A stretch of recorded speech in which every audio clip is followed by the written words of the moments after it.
Kwanza kabisa tunamuomba Allah ajalie saumu zetu ni saumu makbul, na kupitia hizi atuingize Allah peponi, na kupitia saumu hii atuepushe na makemeo yake, hasatan moto wa jahannama. Lakini kuna jahannama ndogo inawaka, na jahannama yenyewe ni misukosuko ya dunia, ni hizi tabu na dhiki tunazoishi nazo. Mimi naamini maisha haya yanapitia watu wengi, mtu akasema afadhali atanife sasa. Kukata tamaa, shida na dhiki na misukosuko. Fa aina tujadu saada, furaha inapatikana wapi? Furaha ina misukosuko mingi sana, na mara nyingine haidumu, hasa furaha hizi za kidunia. Umeenda kuoa vizuri, mnaishi vizuri, linatibuka tu la kutibuka. Mmependana wenyewe, mtaka kutoa na roho, mara mnaachana huku mnapendana. Pengine ushawahi kutolewa machozi na msamiati mapenzi, huo nao ni mtihani mwingine huo. Lakini pia maisha yakakuia magumu mpaka ukajuta kuzaliwa. Kulala njaa, hapa ukiuliza nani hajawahi kulala njaa unaweza usipati, ila kila mmoja ana historia yake. Ambia da, wewe acha shekhi, kila mmoja una mwaka huo, wewe acha shekhi. Mwingine si mtihani wa njaa, mwingine mtihani wake kuumwa. Anakuambia shekhi, yani mimi hata ukiambiwa ningekuwa nishakufa usikatae. Na aliumwa kweli, kama alivyoumwa rafiki yetu shekhe letu Sheikh Chande. Mtihani alopataga ile ni nusu kifo, ile ni nusu kifo. Hatukutarajia, yote ni masaibu ya dunia. Sasa yataisha lini haya? Kwa hiyo ibada kama hizi za kujitolea, ibada ngumu, ibada mzito kama hizi zikitujia, wala tusiwe na huzuni. Kuna vitu Mwenyezi Mungu ataka kuvifungua viende sawa. Kwa hiyo kujitolea kwa ajili ya Allah ni kitu muhimu sana. Mabwana, saumu ipo ukingoni. Kuna matarajio tuliyaweka hayajawa. Wakati Ramadhani inaingia, mashekhe walikuwa wakituhimiza kwenye magrupu ya WhatsApp, kwenye Facebook, kwenye Insta, utakutana na vimessage vinasema jamani, bado siku 27 iingie Ramadhani. Kwa hiyo ni ukweli, kuanzia Rajab tulipata message za istidad za maandalizi kuingia Ramadhani. Mpaka mwenyewe matangazo yanakuwa mengi, jamani Ramadhani haiko mbali, Ramadhani haiko mbali. Mpaka unauliza kwani tunafunga lini shekhi? Naambia baada ya mwezi tu Ramadhani. Tupo Shaabani hivi. Sasa ndani ya Rajab ulikuwa umegubikwa na maasi. Kuna zinaa ulikuwa uwezi kunasuka ndani ya Rajab. Uliambiwa ni mwezi mtukufu na wenzio walianza kufunga, bado ukao unaendelea na uzinifu tu, ukorofi tu, wizi tu, tapeli tu. Nafsi inakuambia kwa sababu shetani hajafungwa. Inshallah ikiingia Shaabani nitaanza kufunga niache. Shaabani ilipoingia ndio kabisa mwisho ukajikuta katika watu walovunja jungu, na wewe miongoni mwao. Kesho kutwa ni Ramadhani, unajipa hope, ngoja nikafanye tu kama zinaa ya mwisho, kama kuagana. Ukifika pale hufanyi zinaa ili kujiona umejikomesha, unamalizia na liwatu kabisa. Na hayo umeyafanya ukitiania kwamba sasa nikiingia Ramadhani inshallah nitajitutumua, nitakuwa sawa. Lakini Ramadhani ilipoingia hata juzuu moja hujasoma. 10 la mwanzo tarawehe moja. hujasali shehe wangu. Ramadhani imeingia uko vile vile, mara nyingine hata kuswali hujasali, na saa nyingine unaachia tu kufunga. Unaenda wapi sasa wewe? Utarehemewa na nini wewe? Yaani katika hii dunia, katika mwaka huu, miongoni mwa waliopata hasara kubwa ni wewe uliofanya hivyo. Tokea Rajab, tokea Shaaban umeonywa, nafsi ishakuwa kilema. Maasi ni ugonjwa kuliko ukimwi. Maasi analemaza. Mtume sallallahu alayhi wasallam alimuhusia Muadh bin Jabal mambo 10. Miongoni mwa mambo yale akamwambia kufanya yaloamrishwa ni kwepesi kuliko kuacha yalokatazwa. Sawa jamani? Sasa we kama ni mjanja, ili uwe mcha Mungu zaidi, kazana sana kupambana na kuacha yalokatazwa, kwa sababu ukiweza kuacha dhambi unapata taufiki ya kufanya yaloamrishwa. Ukishindwa kuacha dhambi, ukitenda dhambi inakula hata yale mema. Kwa sababu ya dhambi unatiania inshallah qiyamul layli leo, unakuta hata sala ya asubuhi inakushinda. Mbona siwezi? Kwa sababu ya dhambi. Nitakaa darsa na mimi hukai usomi, nitaenda Maka na mimi uendi. Shehe wangu, ni dhambi tu, dhambi tu. Kuacha dhambi ni muhimu zaidi. Kwa hiyo kuacha yaloharamishwa ni kugumu kuliko kufanya yaloamrishwa. Kwa hiyo kufanya yaloamrishwa ni kwepesi kuliko kuacha yaloharamishwa. Mnasemaje? Kusema tu subhanallah, alhamdulillah kwepesi, kuja kuadhini msikitini na kusalisha watu kwepesi. Lakini ndo mwanamke kapita mbele yako uache sasa, unaonaje jarima yake? Umeitwa kwenye machafu sasa. Ndo maana Mtume sallallahu alaihi wasallam alituonesha zawadi, akasema sab'atun yudhilluhumullahu yawma la dhilla illa dhilluhu, miongoni mwa watu siku ya kiyama watakaopata zawadi ya kivuli cha arshi yake Allah. Miongoni mwao akasema shabun, ni kijana, da'atuhum ra'a, ameitwa na mwanamke mrembo, dhata mansibin wa jamalin, mwanamke mrembo yule, anazo pesa, anayo mandhari mazuri na ana uzuri. Akakuita bwana, njoo yake na kupenda na kulava.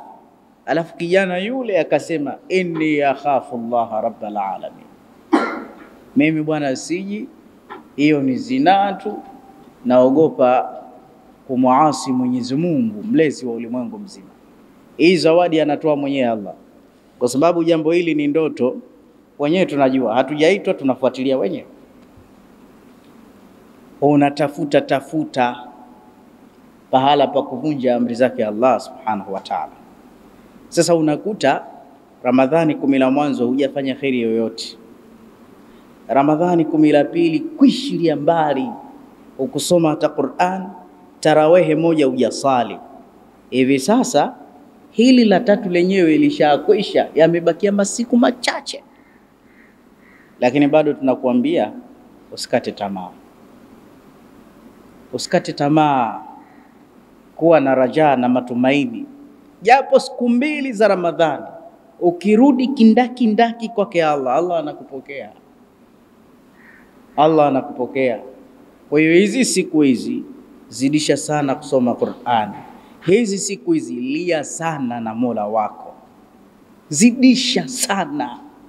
Hizi siku hizi simama usiku. Hizi siku hizi sitoki Masjidi Islahi tarawehe mpaka imamu anachukua viatu vyake na mimi ndo natoka. Hizi siku hizi kesha msikitini siku zote, usikose mkesha. Hizi siku hizi ni siku muhimu sana. Hizi ni siku za mwisho za Ramadhani. Mambo mengine ambayo ni muhimu sasa, tuangalie hali za watu tunaoswali nao. tujaribu kutia furaha katika nyoyo za watu. Afdalul a'mal ba'da al-fara'id idkhalu sururi ala al-muslim, jambo la kuwafurahisha watu ni amali bora baada ya mali za faradhi. Mbele kuna sikukuu ya Idi inakuja.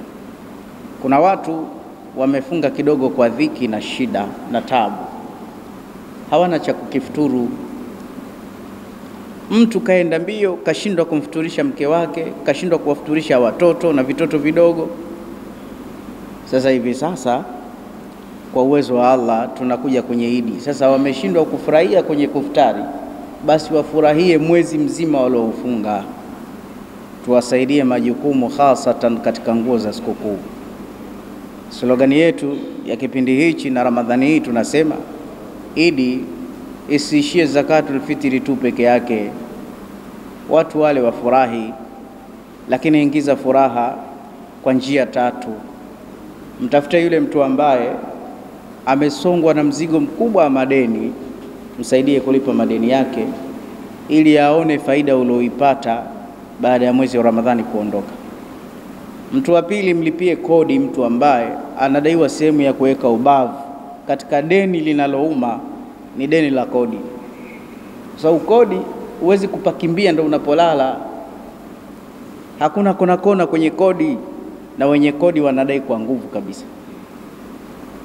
Tena utasikia hiyo hela naitaka kwa ajili ya sikukuu, shehe utanipa hela yangu au utahama. Hawana maneno mengi. Unamkuta mtu kichwa hichi, pressure, kodi. Lakini jambo la tatu, tusaidianeni hapa kwenye nguo za sikukuu hapa. Tuwavesheni mayatima, tuwavisheni wanawake waliotalikiwa, wajane, tuwavisheni waliofiliwa. Na sisi wenyewe waume kwa waume hali zetu zinatofautiana. Yule ambaye ameelemewa anapelekeshwa, msaidie kumpelekea sikukuu hii ya Idi, kwamba shekhe bana, sijui familia yako ina ukubwa kiasi gani, lakini shehe wangu, ili sikukuu iwe vizuri kwako kunatakiwa shingapi? Mimi nikipata laki tu, mimi mwenyewe hata nisivae. Kipata mke na watoto laki tu, shekhe, inanitosha. Mwingine atakwambia shekhe, nishapata bado mtoto mmoja, tena ni yule mdogo wa mwisho, kila saa analia. Nikipata tu shilingi 25,000 ukiingia hapo Kariakoo Mtoro hapo basi. Wallahi mwezeshe, unaweza ukatoa shilingi 15,000 ya kununuliwa kijora, mtoto akafurahi na Idi ikapita, na Mwenyezi Mungu akakubarikia sana uchumi wako. Kwa hiyo tuwezeshane Waislamu, na ili tuwezeshane tuanze sisi kwa sisi msikitini kwanza. Yani kabla ya kutoka nje ya msikiti, sisi tunaoswali humu msikitini tuangaliani hali zetu sisi wenyewe. Mambo ya mwisho kwa umuhimu wake, ikiwa Ramadhani imeisha, zimebakia siku chache. Hizi siku chache tujitahidi sana tuitafute Lailatul Qadr. Na hii Ramadhani hii ambayo hukusali hata tarawehe moja, sijui kama mwakani utaipata tena. Inawezekana ndo Ramadhani inakuaga, na inawezekana kabisa ndo bye kabisa. Sasa kwa ajili yake haya masalia ya ibada zilizobakia, tufanyeni kama ndo tunaaga. Kila mmoja yoyote, hata kama ulishasali, kila ukiingia ndani ya tarawehe yako sema, mwakani mimi sipo tena, naweza nsiwepo mwakani, ngoja nifanye tarawehe yangu ya mwisho. Hii Lailatul Qadr niipate, pengine sitopata. Fanya hayo kwa umuhimu mkubwa kabisa. Jambo jingine, tujiandae na sikukuu ya Idi. Ni wajibu wetu tumuombe Allah tufikishe sikukuu ya Idi. Na ile sikukuu ya Idi kuna mambo yamekatazwa. Miongoni mwa mambo yaliyokatazwa, kukasirika siku ya Idi mpaka ile siku iishe. Mambo ya makasiriko siku ya Idi haitakiwi kabisa, kwa sababu ni siku ya sikukuu, ile ni siku ya kufurahi. Kwa hiyo hata kama una kerokero, unafoka siku ile, kuwa mpole kwa ajili ya Idi. Wanawake wawili waambie kabisa, mkikanyagana miguu kesi itakuwa usiku, ngoja kwanza Idi ipite. So ile siku laqad adhana Allahu lana bilfarhi wassurur, Mwenyezi Mungu mwenyewe ametupa idhni ya kufurahi, kushangilia, kusherehekea. Na kufurahi ni sehemu ya ibada vile vile. Furaha kwa mwanadamu imewekwa maeneo mengi kuliko huzuni. Kila kitu unachokifanya katika maisha yako kinakupa furaha. Si unaona ukila, kula ni uhai, kula ni jambo la wajibu, la lazima, lakini nani ambaye kila haenjoy? Mwenyezi Mungu wakati wowote wa kula akakupa ulimi, akautilia ladha za kila sampuli. Kuna wakati ukila unaona vyakula tamu hivi, kuna wakati ukila unaona vyakula hivi vya ugwadu hivi vikali pilipili, lakini vitamu. Ina maana hata wakati wa kula pale kuna furaha imewekwa pale. Wakati wa kusikia pia Mungu kakupa masikio uwe unafurahi. Wakati mwingine unasikia vitu mpaka mwili unacheza, unaenjoy. Unaweza ukasikia maneno ya kuchekesha tu, ha ha ha, yameingilia huko, unafurahi. Lakini kuna vitu ukiona tu, vitu vingi vya kuona vya furaha ni vingi kuliko vitu vya huzuni. Si unaona hata hapa tulipokaa, msikiti una nakshi kibao, angalia huko tiles, kuna viulembo fulani, kuna mafeni, kuna nguzo hii, angalia mikeka hii. Hata watu walivyoumbwa na Allah, ukiwatizama unafurahi. Utaona rangi ya Kihindi, utaona rangi ya Kiarabu. Hata hapa si unaona tuna kabila tofauti. Ukiangalia kitoto cheupe kizuri, kitoto cheusi kizuri. Umeona? Kuna vitu ukiviona upendi. Ukiona panya, nyoka zinapita, vitu vingine upendi. Lakini kuna mandhari ukitizama furaha imetawala zaidi. Kwa hiyo vitu vya kuonekana vya kufurahisha ni vingi kuliko vitu vya kukusawijisha. Hata hisia. Mara nyingi kuna hali ya joto, kuna kipindi unaenjoy kwa joto lile. Mara nyingine kuna pahala pa baridi mpaka unaitengenezea isi ile baridi. Pia hali ya kusikia tafrani ni chache kuliko hali ya kusikia vizuri. Kwa hiyo kufurahi ni jambo la wajibu, na moyo ndio unapokea furaha zote. Moyo unapokea furaha zinazotokamana na ngozi. Unaweza ukagusana na mwanamke, hasa mke wako. Ukigusana unasikiaje? Unasikia raha. Umeona? Mke wangu mkono wake mlaini, wallahi hatari. Unagusagusa yale mashavu yake, wallahi wewe. Ile ni ngozi ile. Taarifa mpaka ndani ya moyo si unafurahi au unanuna? Haya, mguse mke afu gusa na hapa ukutani, vinafanana. Mara nyingine unarudia kabisa.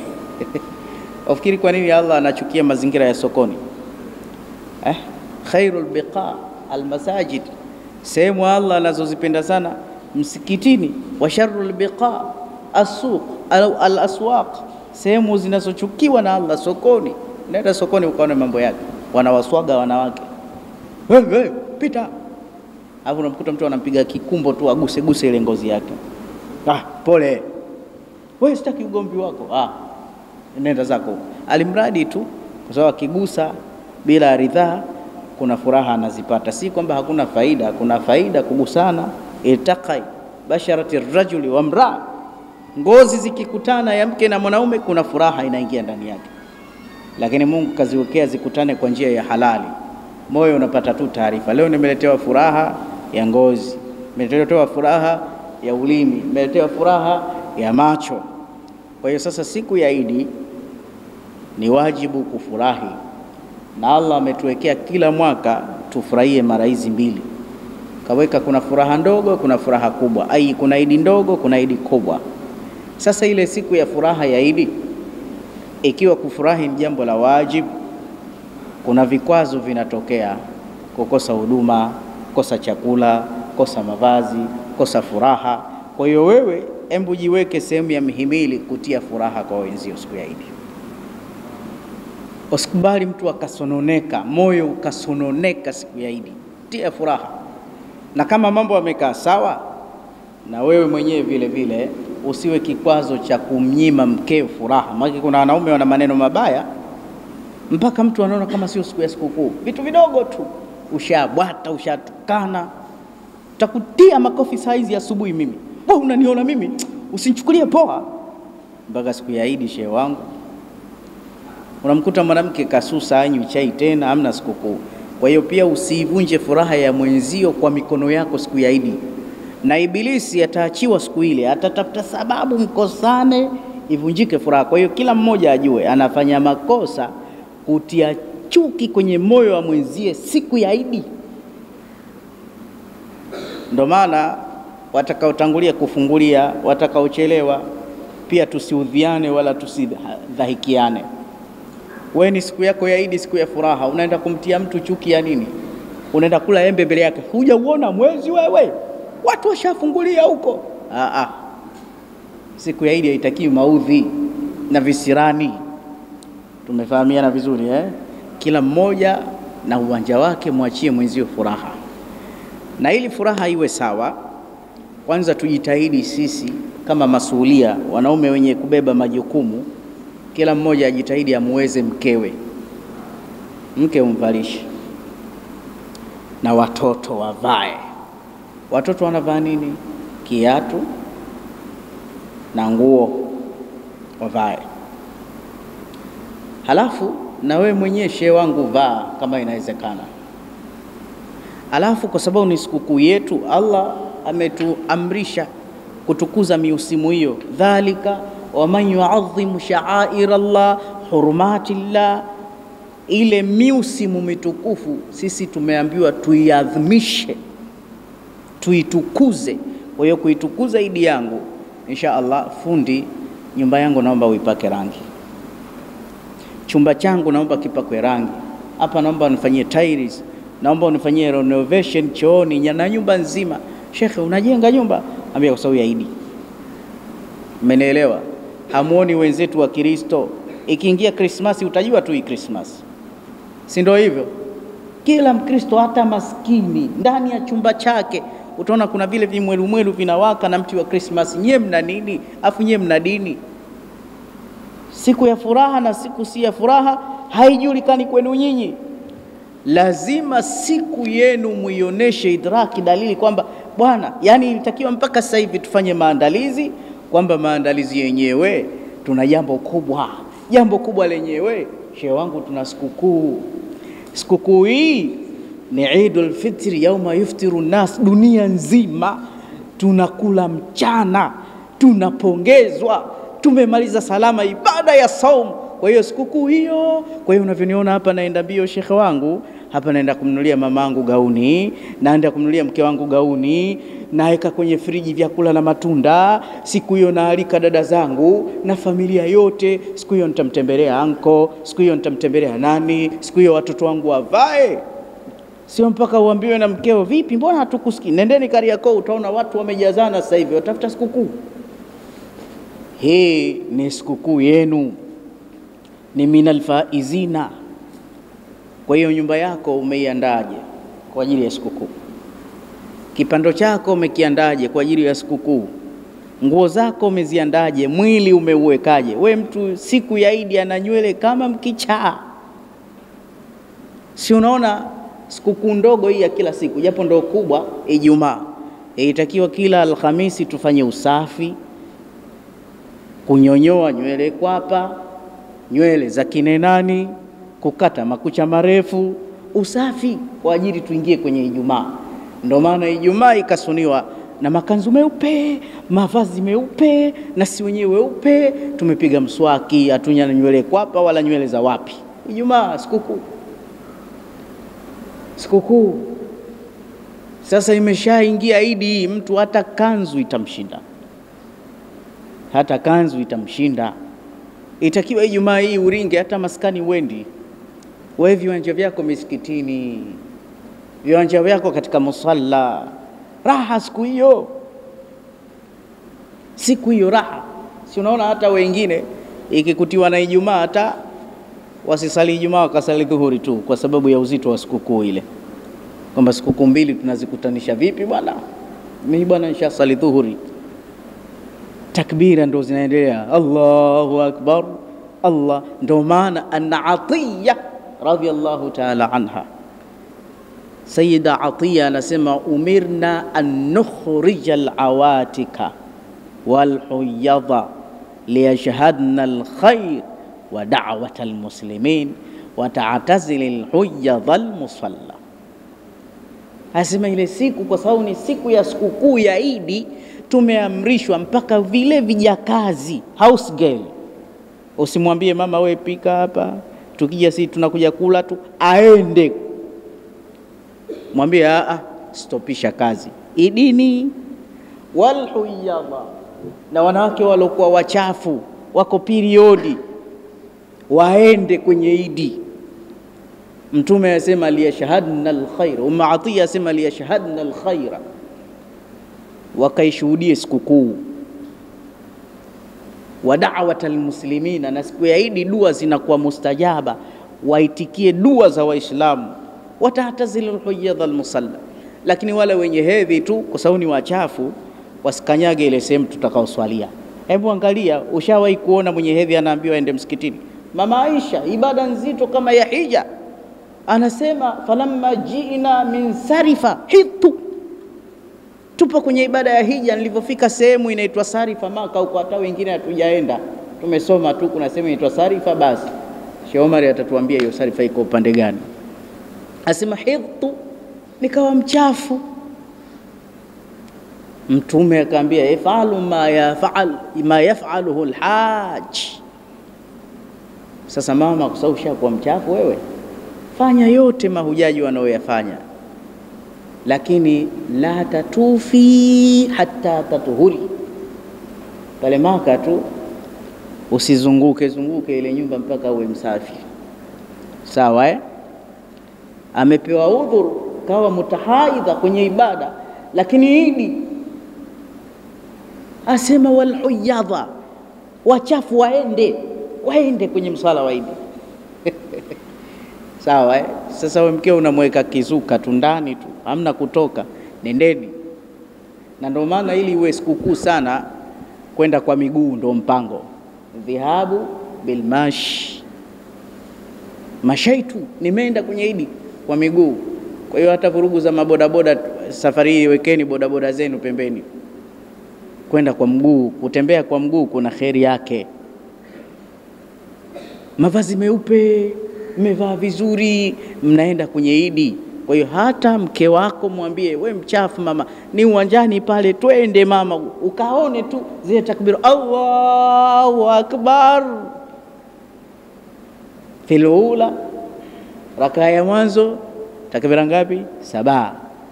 Allahu akbar, Allahu akbar, mikono inapendeza, vitu vinatia raha. Allahu akbar, Allahu akbar. Basi na wao wamekaa pembeni, atali. Umeelewa?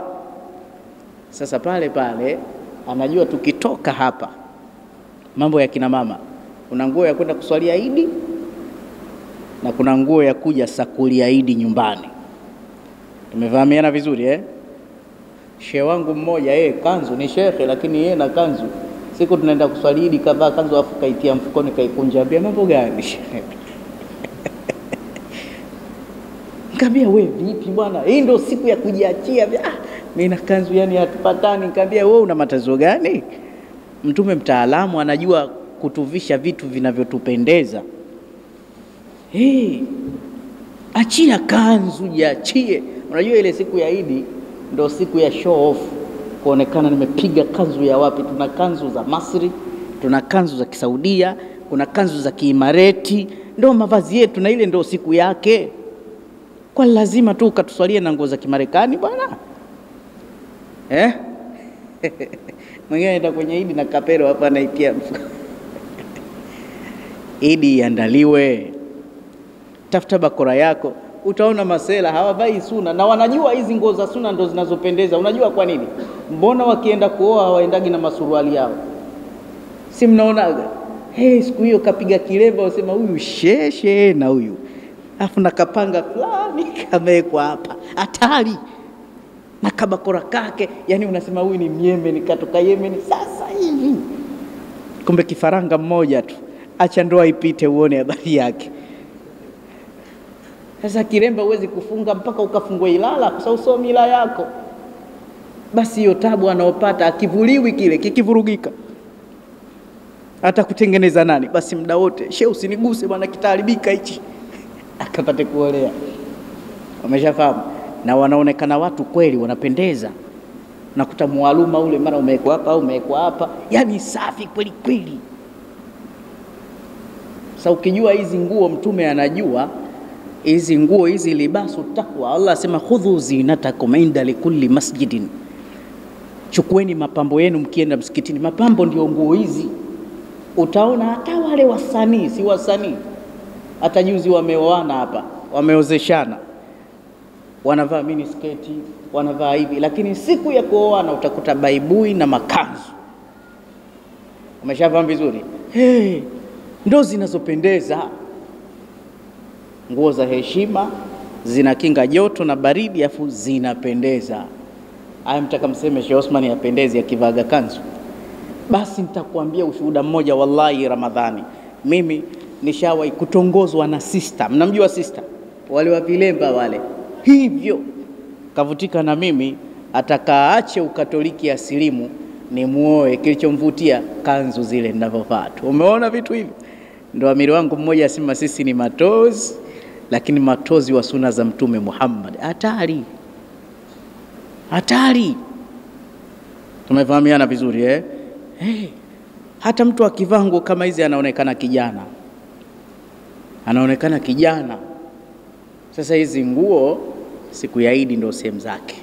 Kwa hiyo wanawake wale wakiwa wamesimama pembeni, wakisikia Allahu Akbar, wamekaa pembeni, mikono ile, wanaona kama malaika hawa. Wasikia Allahu, hata sura zake fupi fupi, Ghashia, si na sura gani tena, atafuta imamu mwenye qiraa kizuri, Bismillahirrahmanirrahim, sauti zile za zamani za kusalishia, Alhamdulillahi Rabbil Alamin, ya khushui fulani hivi. Umeona? Kisha baada ya pale inatolewa salamu, anasimama khatib. Na khatibu siku ya Eid tumkumbushe, maana kuna watu kujiongeza mtihani. Haya, siku ya Eid ataja mambo ya moto. Moto wapi na wapi na siku zaidi bwana? Sio, mnanielewa? Haya, wewe uende msibani, afu mawaidha yako unazungumzia pepo na kucheka na raha msibani, watu watakuelewa. Sehemu ya huzuni ilete vitu vya huzuni. Sasa siku ya Eid wapai moto unawaka hapa, si kwenye moto baba, tupe vitu laini laini. Tembelea ndugu, kuleni vizuri, taingia peponi, lete maneno mazuri. Sasa siku ya furaha yenyewe ndio umetutolea macho kweli kweli, moto tu moto tu. Hapana bwana, tuone huruma. Ujue moto saa nyingine unaogopesha. Mshanielewa? Waambie watu tupo kwenye Eid. Maana ya Eid sikukuu, furaha. Ndani ya Eid tumevaa vizuri. Uislamu unatufundisha kwamba siku zote itakiwa ni Eid kuvaa vizuri. Ndani ya Eid jamani, tukaleni vizuri. Uislamu unafundisha maisha yote tule vizuri. Ndani ya Eid leo tunatembeleana ndugu kwa furaha, maana yake tunashauriwa siku zote tutembeleane kwa furaha. Ndani ya Eid tupongezane, ndani ya Eid. Basi unamkuta kila mtu katoka anacheka, anatabasamu. Lakini mtu katoka kwa Eid analia, anaogopa, senkifa. Sawa Hata kuna kipindi Mtume alikuwa akiongea mambo mazuri. Qur'ani yenyewe inataja mambo mazuri kwa wingi zaidi. Sawa Kwa hiyo na khatibu ajinoe mapema, tuandalie maneno matamu matamu. Sio kwa sababu maana leo kuna vituko tena. Na hili tulisema siku zaidi ndio siku za kupiga tisa, sawa Kwa sababu msikiti wa kule na huku wameungana, watu ni wengi, tukikoma pale sadaka 3,000,000. Na mimi naulizaga jambo moja, lakini si kwa ubaya, msije mkaniandama, si kwa ubaya. Kila siku Sheikh Omar humu msikitini tunatoa sadaka. Sasa pale siku ya Eid pale ni uwanjani tu, hamna msikiti, hamna umeme. Zile sadaka tunapelekaga wapi za nini? Yaani mpaka siku ya sikukuu kamuana mwanzo mwisho. Hiyo nguo yenyewe ya sikukuu nimekopa, unakuja kunitia na deni tena. Kwani haiwezekani hata mara. Sasa tumeswali mtaani, uwanjani, hamna hata bati, hamna hata feni pale. Tena mara nyingine umeenda na kimswala chako, saa nyingine nimeswali chini na hapo napigizwa sadaka. Sasa angalia hii sadaka isije ikawa inaenda kwa shehe ili sikukuu yake iwe vizuri, huo nao mtihani. Kwa hiyo kama hakuna haja ya kukamuana, tuache mambo ya kidini mepesi. Siku ya sikukuu michango mikubwa ya nini? Pana msikiti pa pana msikiti pa au kuja kutuswalisha isha kwa nongwa, au hela ya imamu ya nauli, ili kwenda kwa miguu ndo sunna. Kama una hela sema tukupe zakatul fitri tumalizane, si mambo yako wazi. Lakini sikukuu hii tuachiane kidogo. Tumefahamiana? Maki hapa yashapangwa. Mimi sikufichi, mimi nishaambiwa mara nyingi, jitahidi uswalie pale. Sasa nikasema hili ni raha, kwa nini nisisalie mtaani kwangu, nje nikuswalie huko mbali? Akambia mchango uje uchangishe, ukitoka vizuri tunakupa 1%. Bwana jitahidi, fulani anachangishaga tushapata pale mpaka 800,000 she. Jitahidi. Nikamwambia siji, kumbe nakuja kuchangisha bwana. Siji. Kwa hiyo twendeni na nia nzuri ya watu kufurahi. Ad-dinu yusra, dini ni nyepesi, na Mtume anasema yassiru wala tuasiru. Mambo mengi yafanyeni simple, mepesi, msiatie uzito. Na anasema bashiru wala tunafiru, wavuteni watu msiwafukuze. Kwani ukimpa mtu maneno mazuri, amependa ile risala yako. Mbona inatokea mara nyingi umetoa maneno mazuri, speech nzuri, umesalisha vizuri, mtu akaja kukutunza tu kwa mapenzi yake, kaja kukutunza. Waislamu msiondoke, subirini, msiondoke. Leo siku ya kiyama, huo moto ilo kaburi, toa sadaka yako ili ukale wali, sio? Waislamu sasa hivi si wajinga sana. Lakini kama haja hiyo ipo, basi tuchangie. Sije mkasema kakataza bure. Tumeelewana vizuri lakini mimi ndo najiulizaga tunza nini zile michango, si tunakutanaga huko msikitini, lazima na pale tuchangishe. Kwa hiyo tukiona watu wamejaa kwa wingi dili, au sio? Na wasoswali wamekuja leo watu, siku ile ya sikukuu baba, nikuambie ukweli, watu hawana hela. Wallahi hawana hela, washazimaliza madukani humo. Basi nikupe siri, hata Waislamu huwa wanapenda kuswali ile misikiti isiokuwa na michango sana. Umeelewa vizuri si kwamba haina michango kabisa. Si mnaona vile vibubu vile, mtu itakiwa achangie kwa imani yake, sio unamtia motoni basi. Unajua unaweza ukachomeka kweli. Sawa mtu akija tu fadhila za kutoa, mara nyingine shekhe, hapa nataka kutoa sadaka yangu msikitini, sawa anatoa. Sasa hivi watu wanaujua umuhimu wa kutoa. Kwa hiyo hali ndio hiyo msikitini kweli. Tasema jamani, si mnaona hali tulivyofanya msikitini, umeme, speaker. Lakini saa nyingine speaker zenyewe za pale uwanjani za msikitini zile tulizonunuaga amplifier hamna cha kuchangia. Socket ya msikitini na 9 juu. Juzi nilihudhuria msiba huko nyumbani kwetu, pale kaburini, huku tunazika, huku inapita sahani kacha. Nikasema hii hatari. Yaani watu huku wanazika, kinapita kibeseni cha mchango. Hizi hela za nini? Nikasema labda marehemu atakapelekewa aondoke nazo, labda pale mchango. Kwa hiyo kuna baadhi ya watu wanahamasisha kweli umuhimu, sawa kuna watu wengine kweli wasaidike, lakini watu wengine wallahi ni maisha yao, ni maslahi yao, ni ile tu kwamba wamekuwa mashekhe, lakini hawana tofauti na ombaomba, ila wao wanaomba kwa ajili ya kuchuna vipato vya watu. Hata Allah ndani ya Qur'ani katika sura At-Tauba anasema hakika ya maaskofu na mapadiri wale watawa wale wa Kiyahudi, yakuluna amwala nas bil batil, wanakula mali za watu kwa batili. Lakini ukimalizia aya za saum, Allah pia akasema la taakulu amwalakum bil batil, msiliane mali zenu kwa batili. Kwa hiyo siku ya Idi ni siku ya furaha, usimkamue mtu kwa batili. Allah kakataza, Allah kakataza.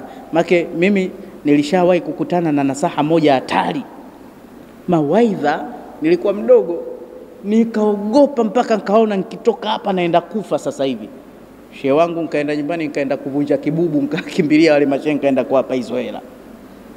Umefahamu vizuri? Nikaenda kuwapa hizo hela. Sasa siku zimeisha, lakini pia siku hizi tujitahidi kujiombea wenyewe usiku. Lakini pia vijana, sikukuu hii ni sikukuu ya Kiislamu, sio sikukuu kama mnavyoona sherehe za mechi ya Simba na Yanga. Kwa hiyo chonde, ujana tuuache, fujo tuache, kupiga miruzi na kuendesha magari ovyo, kuyayumbisha na kupiga magoma ya sofa kwenye magari, mambo haya tuyaache. Kupita na mabodaboda, hii sio sikukuu ya sifa, hii sikukuu ya kiheshima kweli kweli. Hii ni sikukuu ya kumdhukuru Allah, ni sikukuu ya upole kabisa, wala si siku ya fujo, twende uko bichi, twende uko sijui wapi, vurugu kweli kweli. Isiwe hivyo. Kwa hiyo pia wale watu ambao waliacha pombe waendelee kuziacha hata baada ya Ramadhani. Sio kwamba Idi Mosi sasa pombe itanitambua alafu unafanya fujo. Inasikitisha, Muislamu siku ya sikukuu kakamatwa na polisi, alikuwa anapigana. Unapiganiana kitu gani? Hata watoto tuwadhibiti, tutafute watoto udhibiti mzuri, tujue wanaenda wapi, toka na familia yako. Maana kuna watu hatari, fundi gereji mpaka siku ya sikukuu anaenda kijiweni. Mambo mengine hatari. Sheikh, kwa nini umekuja gereji unakaa peke yako? Sijazoea kukaa nyumbani. Unajua kuna watu hawajazoea kabisa, akikaa nyumbani huona kama mgonjwa. Bwana, Idi tunakuambia kaa na shemeji yetu, kaa na watoto, kaa asubuhi mpaka jioni. Sasa siku ya Idi unaenda gereji wewe. Mabosi wenyewe hawaleti magari, wapo Idi. Kwa hiyo na wewe kaa nyumbani. Tukae tuangaliane na mke, atoka tagombana tu. Kwa nini unatia nia hiyo? Badilika siku ya Idi, kaa pale nyumbani, sikiliza kaswida, sikiliza qiraati, sikiliza mawaidha kidogo, pumzika nyumbani kwako pale. Na jengine naomba wale wanaotudai kodi waendelee kutudai, watingishe kidogo, pengine tunacho wapate Idi. Lakini wakiona siku zaidi zishafika tupewe, ujue jamaa kakaukiwa. Tuwapumzishe kidogo kwa ajili ya Idi, sio mpaka siku ya Idi. Shehe, unanipa hela yangu unipi? Utakorofisha Idi ya mtu. Wewe sema tu na mnyamazia. Tena ikiwezekana ili asiwe na hofu, mwambie shehe, naona umebanwa safari hii, basi mimi nakuachia hizi siku za sikukuu zipite. Shehe wangu, sita tuonane. Sawa Sio mtu siku ya Idi anaingia usiku, anataka kumwambia mke wake akilala, huyo mzee niambie niingie. Anaingia usiku na wewe unamvizia pale. Anatoka alfajiri, hana uhuru kwa sababu ya kodi. Na hata wale ambao tunawadai pia tuwape muda kwa sababu ya Idi. Kwa hiyo maneno yangu nasema, dhalika wa man yu'azzim hurumatillah, vivyo hivyo atakayetukuza vile vitakatifu ya Allah, Allah kaviheshimisha. Miongoni mwao ni hizi siku zaidi, basi ndo uchamungu wa moyoni. Basi kufanya hivyo ndo jambo kubwa mbele ya Allah, ndo jambo zuri mbele ya Allah. Ukitaka uchamungu wa moyo, tukuza siku kama hizi. Utazitukuza vipi? Wewe iwe sababu ya watu kucheka na kufurahi. Asiwepo mbele yako mtu akabaki njaa, akala na njaa, akawa na simanzi. Jitahidi watu wafurahi, usifanye fujo. Na hii sikukuu yetu tuitengenezee mazingira. Tengeneza nyumba yako, tengeneza choo chako, tengeneza mtaa wako, itapendeza. Usafi, mtu anaona mtaa mzima siku ile unafanya usafi, mpaka wasema huyu mzee ana nini? Ambia maandalizi ya Idi. Safari hii tuoneshe vifijo na shangwe na utisho wa kuipokea sikukuu yetu hii kuliko hata wenzetu upande wa pili. Unaona serikali sasa hivi imetuwekea mpaka siku ya Idi Day. wanathamini sikukuu yetu. Utakuta itafanyika kitaifa sikukuu safari hii wapi. Tumefahamiana vizuri na ukiwa na fursa hiyo nenda ka join na wao, uongeze ule wingi, ukasikilize khutba samahata mufti, pengine ndo wanatoa au naibu wake au shehe wa mkoa, na wewe una join na wao, pia inapendeza. Mimi sijawahi kwenda, lakini ninavyosikia kama ni sijui ni Mnazi Mmoja, sijui ni Kidonge Chekundu, inaonekana kweli Uislamu uko juu. Zile takbira zinavyopigwa, hao wanatoka kule, hao wanatoka kule, hao wanatoka kule, hao wanatoka kule, raha ya hali ya juu sana. Kariakoo imechafuka, watu wanaenda kula Idi yao. Wewe ufikiri kwa ajili ya Idi, mbona watu wengine wanaweza akaslimu? Inshallah Mungu atupe furaha ya siku ya Idi na atufurahishe mpaka siku ya Kiyama, mpaka ndani ya makaburi yetu. Nichukue fursa hii kukushukuruni ndugu zangu kwa kunisikiliza. Mwenyezi Mungu atujalie sote saumu makbul bifadlillah. Subhana rabbika rabbil izzati amma yasifun wa salamun ala al-mursalin walhamdulillahi rabbil alamin.